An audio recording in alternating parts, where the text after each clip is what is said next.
thing at the same rate. The other way is like master to student, and that allows for things that are a little more profound just because you're not learning the same thing as everyone else. Right. If it's someone who knows what they're doing, they can judge, where you're at mentally, where you're at emotionally, where you're at spiritually, and figure out what it is that you need to sort of set off these bombs in your head that cause epiphanies and realizations and things like that. So that goes all the way back to ancient Mesopotamia. And I forgot what maybe further back. Well, I think the whole of our species is forgotten because I don't know if you've been following this Greenland ice sheet meteor impact thing they just found. So, for someone I've had on the podcast a few times, Graham Hancock. I know Fingerprints of the Gods. That's right. Right. I know who that is. And he's just a brilliant human. But basically, the idea is that there was some kind of very advanced civilization on the planet that got wiped out because a meteor smashed into the ice where there were ice caps at the end of this Lesser Dryas period, which caused the sea levels to instantly overnight rise by like 4 feet, causing massive floods that wiped it. And that's the flood myth. Flood story. But there were like some people who survived from the civilization and they went out into the world and tried to like spread this energy. Yes.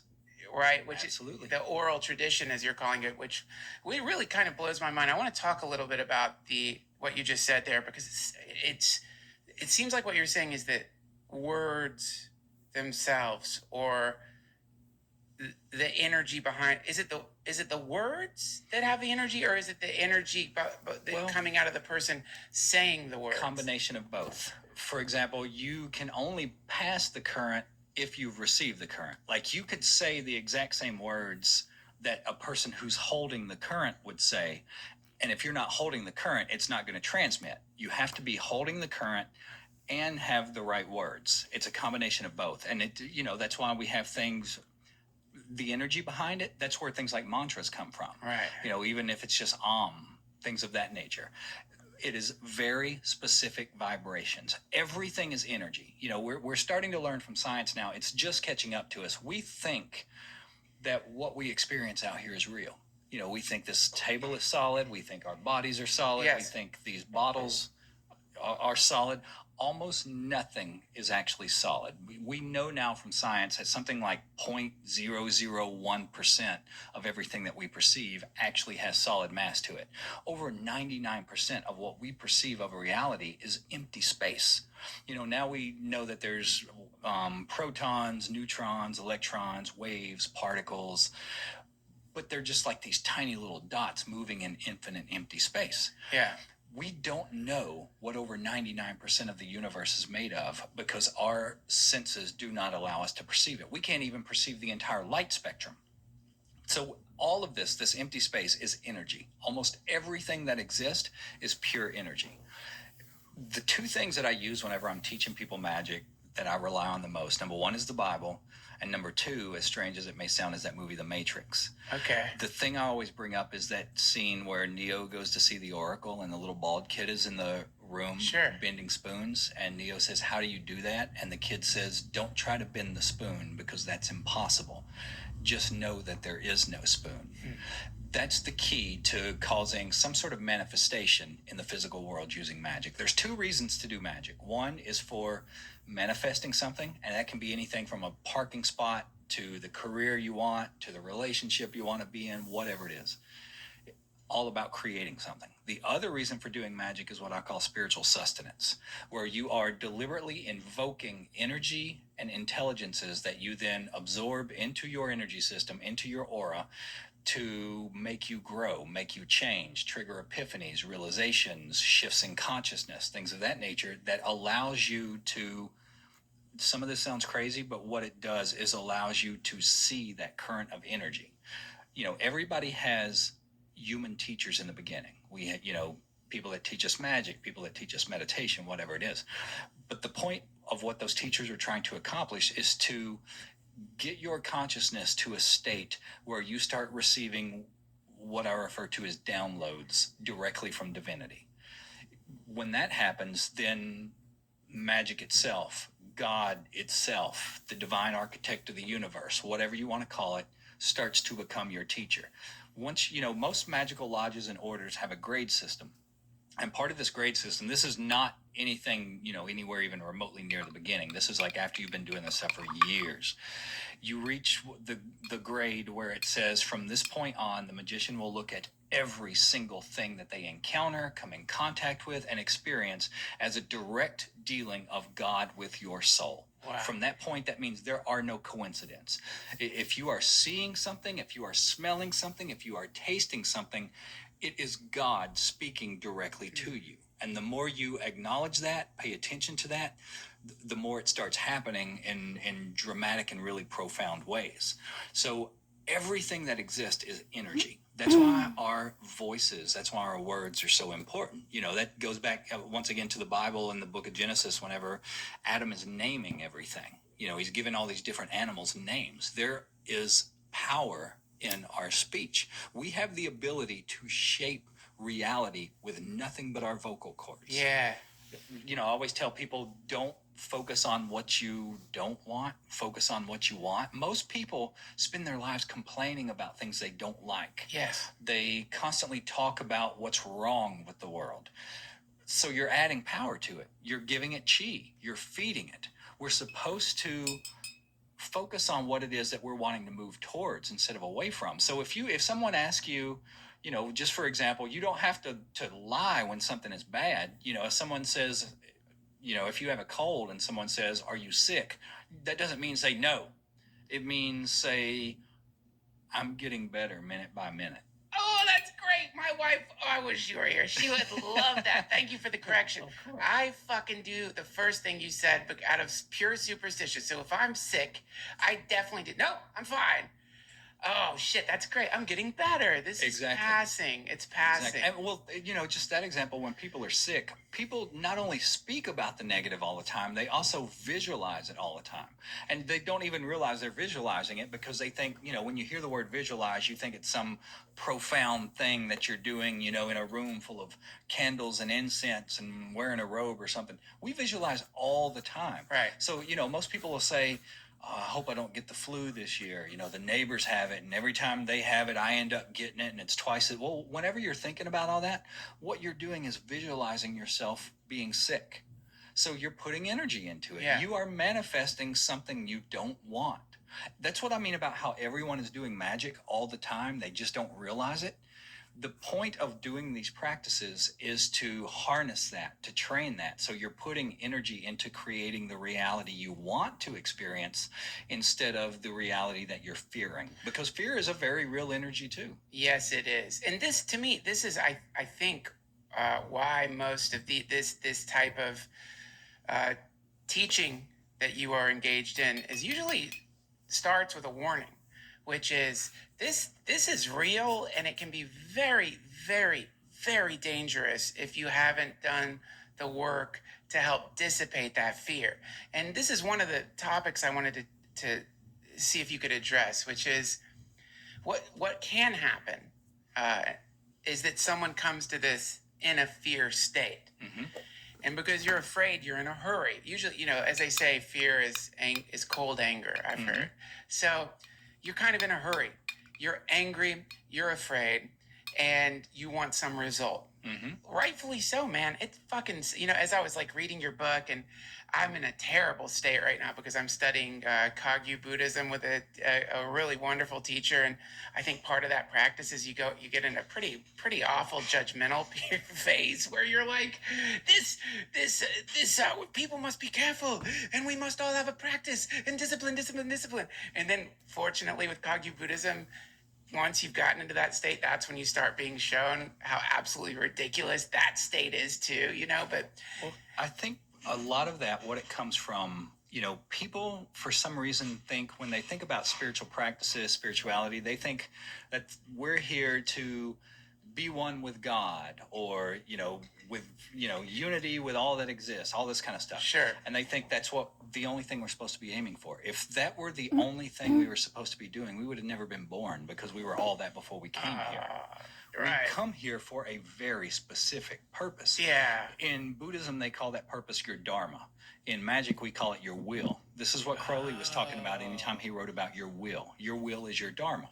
So the universe is not going to waste energy creating, cookie cutter duplicate people. Right. Everybody is here for a specific reason, a specific purpose. Now, your will may overlap with other people's, it may have things in common with other people's, but there is still something. There is a very specific, unique experience that you are here to have. Most people don't realize even what that experience is. That's what leads to unhappiness in life. People who just have this vague sense of discontent or angst, where they're just, just like, I just know that this isn't what I want. That's right. When you discover what your will is, that disappears. What Crowley's writing, what he was pointing to is that the entire reason you are here is to do whatever you want to call it, God, the divine mind, whatever put you here to do. That's what he meant when he said, do as thou wilt shall be the whole of the law. It means if you do what you were put here to do, everything else is going to fall into place. But before you know what your will is, a lot of times, you have to go through the awakening process, what they call enlightenment in the East or crossing the abyss in the West. Well, whenever you go through this process, suddenly everything that is not you, everything that is ego, starts to fall away, and you start to see what you really truly are and what you really truly are not.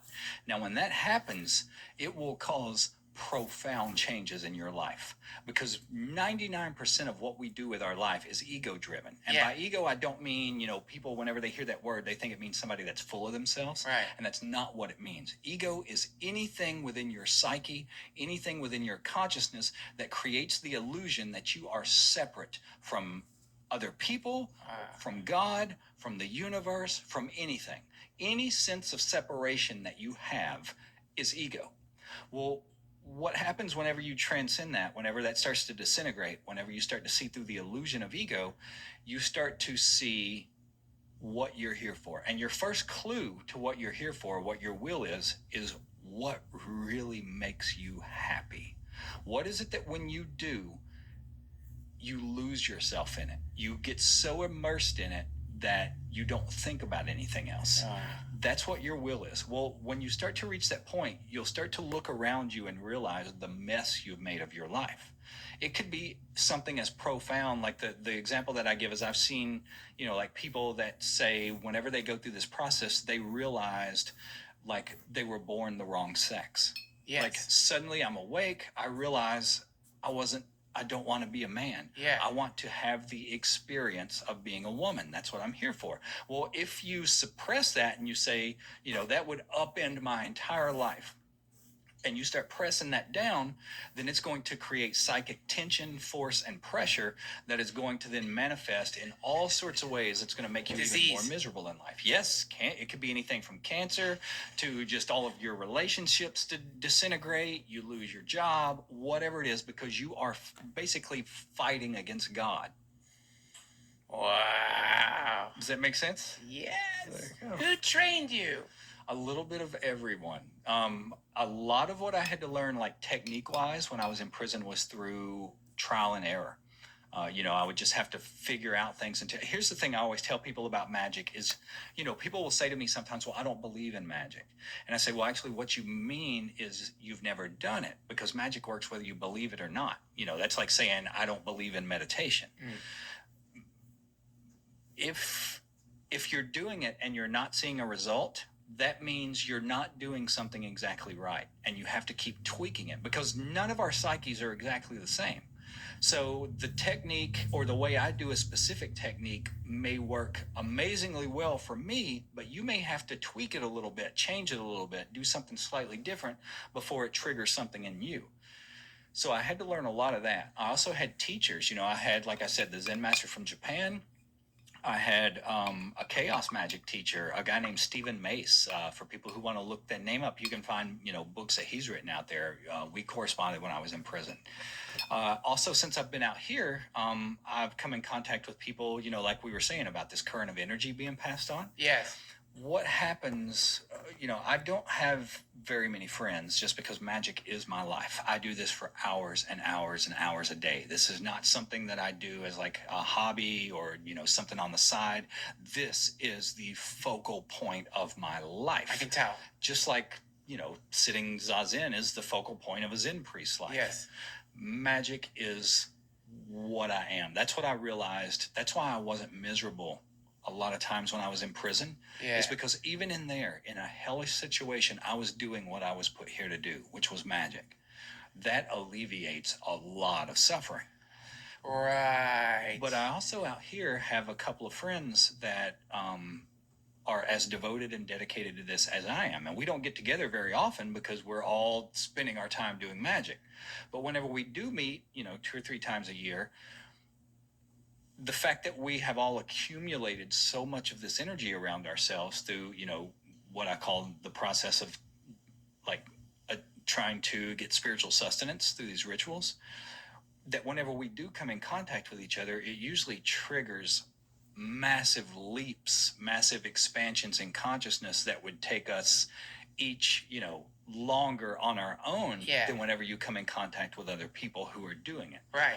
Most people that are doing magic in groups, whether it's, witches and covens or magicians and lodges and orders, it's almost like they become glorified book clubs. I honestly think it's better if people practice on their own every single day. Number one, you don't get involved in drama. There's no politics, any of that, and then come together for specific reasons, specific occasions. When that happens, it's like atomic bombs go off. Yes. So a lot of what I learned also, a lot of the changes in my consciousness and psyche comes from coming in contact with people who are, bearers of this current of energy. Absolutely. And this is the 2 thoughts popped into my head. One description I've been given of this current of energy, which I think is the most perfect description of it, is fresh baked bread. It's like fresh baked bread. It's alive. It's warm. It's wonderful. Yes. That's one thing about it. It's because, if you're hearing this kind of stuff, you might project in your mind some concept of here's what it must be. Here's what it must look like. Because your mind is going to do that with anything. It's going to try to imagine, I know what this is. Mm-hmm. Which is it's great, kind of, but also one of the big fucking problems is because this entire time that you think you know what something is, you are looking for what your mind is telling you. Yes. And it might make you miss the reality of what it is because you're so focused on your conceptual idea of what you're looking for. Yeah. Mm-hmm. Yeah. And so then the other thing I really love about your teaching here is that it has within it the necessity of a community of sorts, of a transmission, of a teacher. And that's something I've always railed against, or I used to rail against until I got lucky enough to have a real teacher, because this thing that you're talking about, the passing on of a certain thing, mm-hmm. you can't get it out of just a book. Exactly. Impossible. Exactly. You can't get it out of a book at all. But I also tell people there is a way to come in contact with it without another person. It is possible. It is hard. Yeah. The example that I usually use to describe it is, say, for example, you're trying to get into a club. Now, there's 2 ways you can get in, and there's a bouncer at the door. There's 2 ways you can get in. One is somebody who goes to that club on a regular basis, takes you up to the bouncer and says, hey, this guy's with me. He's cool. The bouncer says, okay, come on through. Cool. That's what happens when you come in contact with people with this current who pass it on to you. Easier by far. The other way would be, you go to this line, you go to this bouncer every day, you start chatting with him, weeks go by, you give him a cigarette when he needs a cigarette. Eventually he gets to the point where he says, you know what, you're all right. You can come in now. Yeah. If you work hard enough, if you actually put time, effort, energy, and persistence into trying with your whole heart to move closer to divinity, divinity will then move closer to you. For every step you take, it will take 10 to meet you. Yeah. So, for people who don't know anyone who's practicing magic, I always say don't lose heart. Just practice. That's the main thing. Just practice. You will eventually start to get those downloads, those realizations, those epiphanies, all of that sort of stuff. It is entirely possible without help, but having help does really facilitate the process. Absolutely. And I love the description of the bouncer, by the way, the guardian. But also if you're having this conversation with the bouncer, so to speak, more than likely the bouncer is going to introduce you to somebody else in line. Yes. Yes, absolutely. That, just like in my case, it's like one day, um,